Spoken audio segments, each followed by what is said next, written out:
বন্ধুরা, এমএম কিচেনে সবাইকে আপ্যায়ন। আজকে আমার লাউ শাক গাছের লাউ শাকের ডগা নিয়েছি, ভাপা করব। দেখুন, লাউ শাকের প্রত্যেকটা ডগা একদম ভালো করে ধুয়ে নিয়েছি।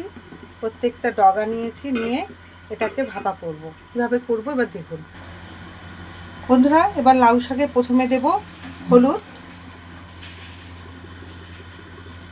বেশি না, হাফ চামচের মতো হলুদ দেব। তারপরে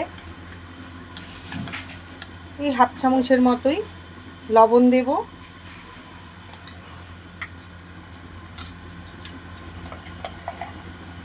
সরষে পোস্ত বাটা 1 চামচ, 2 চামচ, বেশ খানিকটা সরষে পোস্ত বাটা দেব। ব্যাস।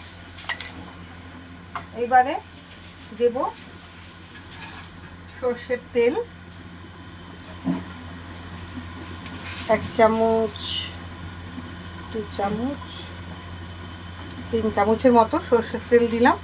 এবার এটা ভালো করে ম্যারিনেশন করব, ভালো করে মাখিয়ে নেব। নিয়ে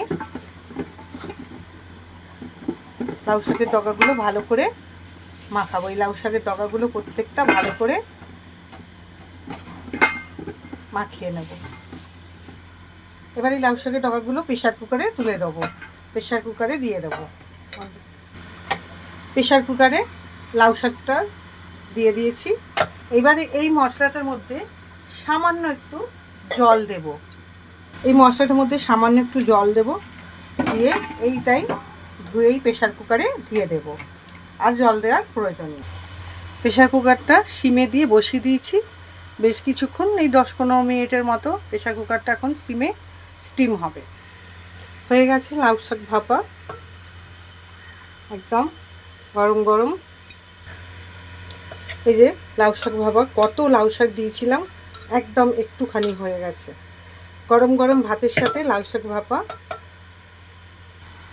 গরম গরম ভাতের সাথে লাউ শাক ভাপা আর মাংসের ঝোল, রবিবারের লাঞ্চে দারুণ।